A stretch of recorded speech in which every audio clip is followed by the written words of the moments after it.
Can you hear me now still? Yeah, can you go a little bit louder, maybe? Can you hear me now? Yeah, you could probably even go a little bit. Well, Even louder? that right there, somewhere there? in there, Okay. wherever it's comfortable. Right. Wherever it's comfortable.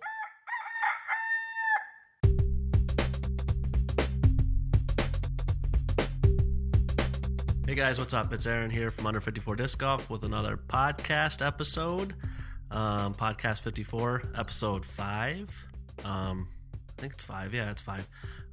But we have today Matt Banks with us, and he's a newer player. Say what's up, Matt.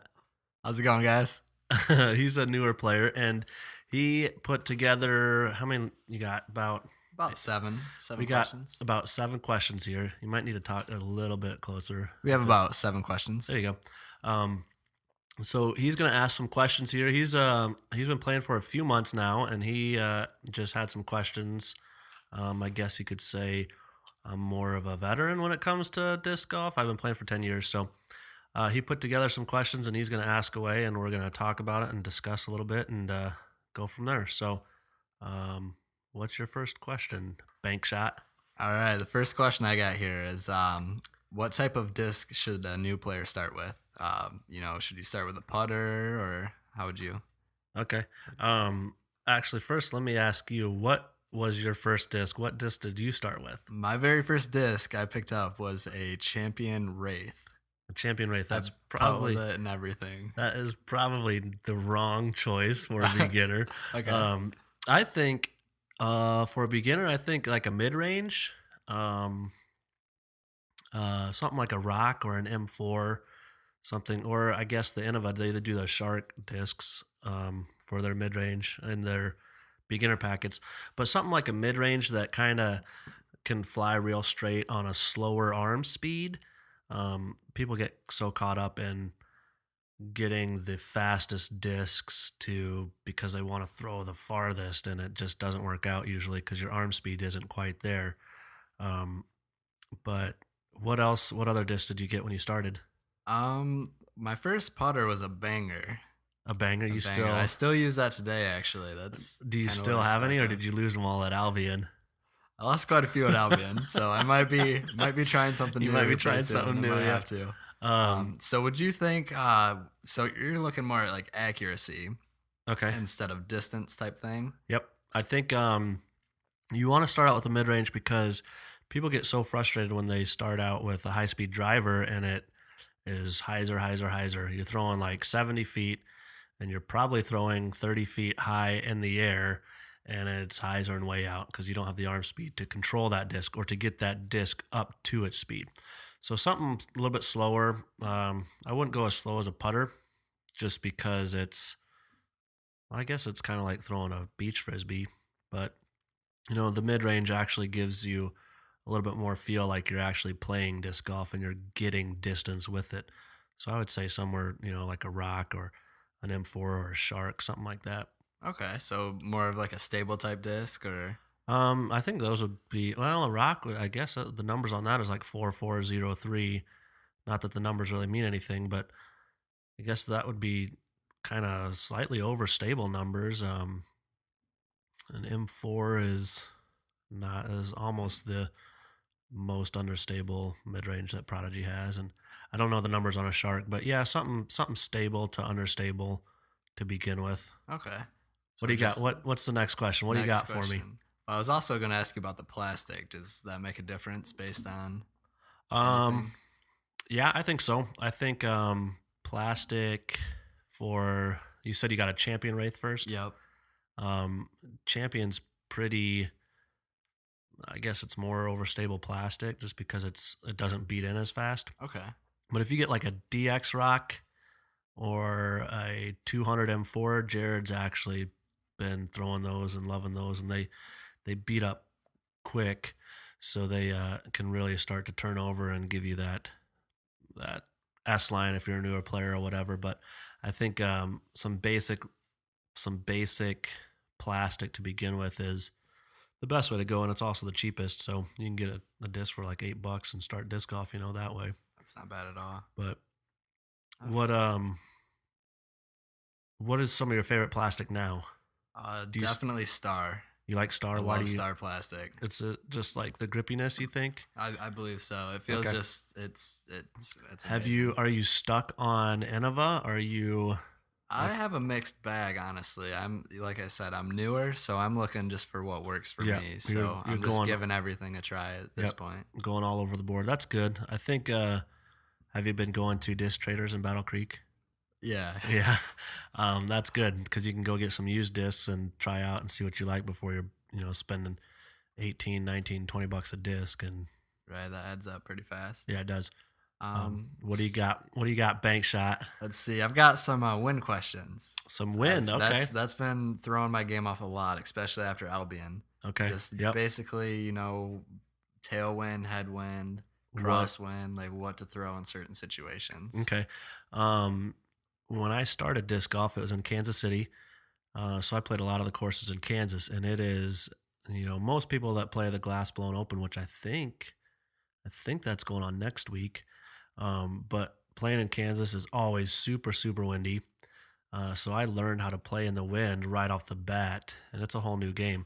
But for the most part, if you have headwind, we'll just go kind of around the clock. So say you take a headwind. If you got headwind coming straight at you, what that's going to do to a disc is it's going to rise it and it's going to turn it to the right more. So you want to get a little bit more overstable disc into a headwind. So when the headwind does flip it over, it won't flip over as much. And I always disc up when I throw into a headwind to cut through the wind. So if I would normally throw a mid range, a lot of times I'll throw a Firebird and just muscle it through the wind. So that's kind of how I play headwind. If you're wind, let's go left to right. If you turn your disc over at all, the wind's going to take it to the right. Obviously, if you don't turn it over at all, it's going to knock it down and push it down. If it gets to the flight plate, it's going to really push it into the ground and hyzer it out. Tailwind is going to knock everything down and make everything more overstable, the opposite of headwind. So you usually want to throw a little bit flippier stuff into a tailwind because the disc thinks that it's flying slower than it is because it's in the tailwind, it's going with the wind, so it's not. And when it's in a headwind, the disc thinks that it's flying faster than it is because the wind's coming at it. So a little bit less stable in the wind. And then right to left, if you get any hyzer on it, it's going to take it way left. That probably happened. Did that happen to you a lot at Albion? Happened a lot On your putts? on everything. It was picking it up. I lost a few in the river. We had a good time though. Did you, you lost both your putters? Both of my putters. How'd I that- had to break out a brand new banger. How did that happen? Actually, it was probably a solid 8-foot putt, maybe. Oh, no. I was going right at the basket and it lifted up right in the river. Oh, man. Yeah, I was putting into some headwind. It was pretty rough stuff. So how did you lose the second one? Same exact shot. Are you serious? Going back. Yep. Oh, coming back? Yeah. Wait. I tried laser beaming it. Goodness. Right in the river. That's awesome. Yep. All right. Well, what's your next question? What do you got? All right, let's see here. So we already kind of discussed this one, but you basically are saying you would rather go more for an accuracy shot rather than worrying about trying to bomb it to the basket every time. Yep. It depends. It depends on what the hole is. If the hole is obviously more wooded, you want a more accurate shot. But if it's wide open and it's, say it's 500 feet and you don't really get 400 feet out of your drives and it's pretty wide open, I would say just rip it. But if it's wooded, you want to probably slow it down and try to get some nice lines on your drives to fight through the woods. Do you have any courses you think of when you are thinking about that? Bring up some courses. Well, even just for like McCarty, for instance, you Okay, got hole 6 there. Yep. So for in that instance, are you gonna try to go for the basket, or are you just gonna try to get a nice safe shot in the middle there? I think I try to go for the basket because I feel comfortable with the hyzer angle and getting it. What is that hole? 350 maybe? No, less than that. 330. Yeah, somewhere around there. Somewhere in there. But once you get your control down, then you can, play with different techniques and going for things. But I usually am trying to go for that, but I kind of give it a half try and also try to keep it in the fairway because it's easier to four that hole than it is to two it. Right. So if you think about just getting a 3 and getting out of there, then you can play it a little bit safer than going for it. Okay. What's your next? What do you got? Let's see. A lot of people start out backhanding. I started out forehanding. Do you think is that just more of like a comfort type thing, or is it? What would you recommend there for somebody starting?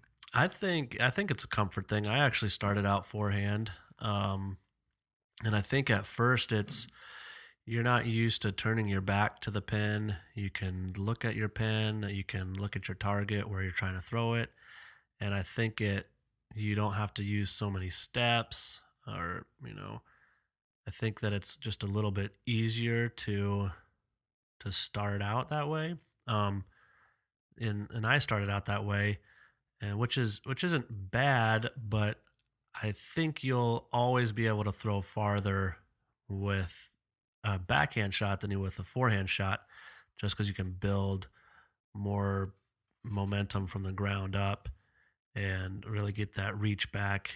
Not that you can't throw far forehand, but I think it's just a comfort shot for beginners. Yeah. Okay. Also distance. I'm just now starting to get a little bit more distance. Yep. Is that more of like, good form, muscle memory? Like what could you add to that?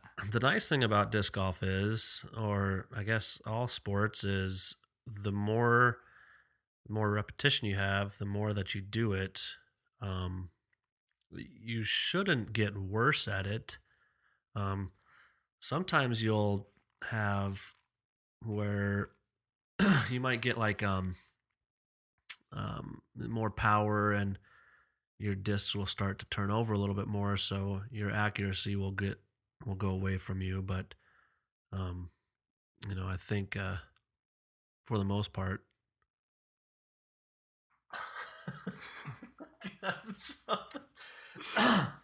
we'll leave that in there. I got something in my throat. Yeah, I've been holding in a cough for about 30 minutes now. What's that? So I've been holding in a cough for a few minutes. Really? Now, yeah. Go ahead if you want to. No, we're good. Already held in this At one. least you haven't been holding in a fart for 30 minutes. Who said it wasn't? Oh man! All right, what's up next? Loss.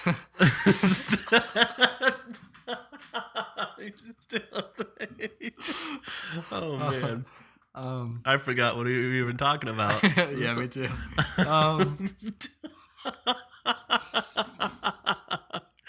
Oh man!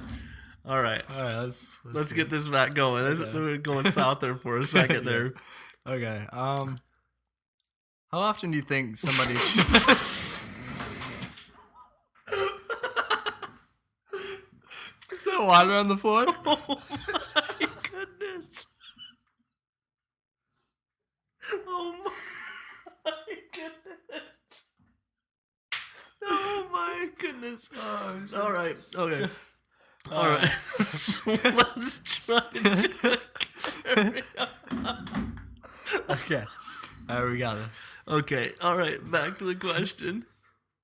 Oh man. Let's see. I lost. I was just thinking about our. I was thinking about our trick shots we were doing at Albion the other night. I think that helped my putting a little bit. I'm sure it didn't help anything. Bob said he had a nice putt there. All right. What's the next question? Sorry for all those people listening. It's all right. I don't think we have that many listeners, so we're good. Are we live right now? No, we're not live. Okay. No, but right. Let's see. How often should somebody play, do you think, to get better just starting out?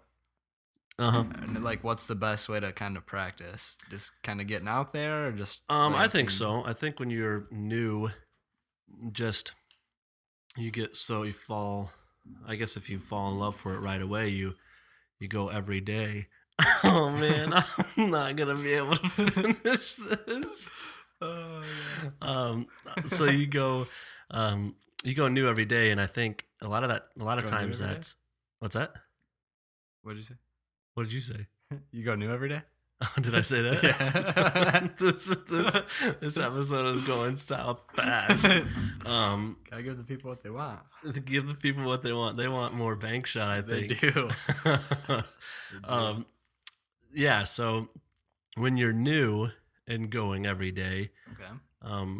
If you're not into tournaments and everything like that yet, I think it's okay. When you start getting into tournaments, like you did that before Albion, we played. Yep.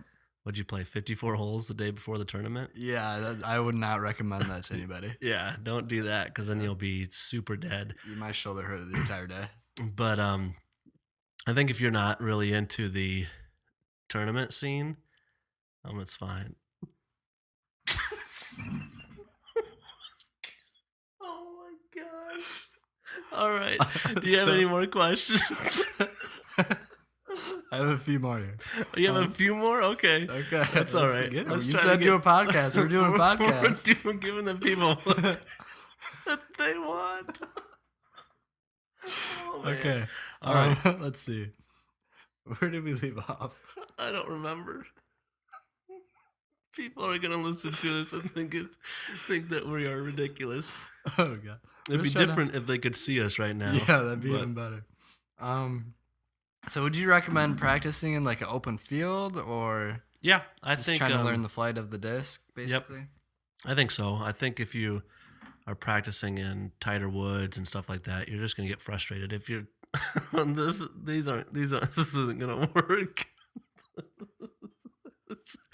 This is not gonna work. Let's see what else I got here. So should I finish that question? Yeah, we probably should. Okay. Yeah, I think everybody, even people that have been playing for 10 years or a year, should. Are you Facebook Live? No. I think anybody that's been playing for however long should practice in a field to learn their discs. Oh man, I don't know how much more I could do with this. Okay, let's see. So rating wise, I'm trying to figure. Oh yeah, we can talk about ratings. Ratings here. I currently have, I think, like an 840 something. That's like that. Yep. Ratings so many people get so worked up about the ratings, which I think if I was at 1.970 something, I think, and I'm definitely not that anymore, but I think the type of tournaments that you play, that can really affect your rating. But if I knew somebody was 970 rated and now they're 920 rated, at one point they were shooting 970 rated golf. So they could still at any time still turn that back on and still really, really rock it. So you can't think too much about the ratings. I think the really only thing that they do is tell you which division to be playing in at that time. So do you think about your ratings a lot? I mean, a little bit, just based on where I can, what division I can play, because, I'm trying to just stick, fit in with my skill level right now. Well, it's nice to be started. Yeah, it's nice to fit in where you are and kind of be the most competitive, because if you play up so high in your rating and you're just getting stomped every time, that's not fun. Right. So it is nice to have that rating that tells you what division you should be playing in. What do you got? What do you got next, Let's see what we got here. I should have known this wasn't gonna go well. It's going great. It's going great.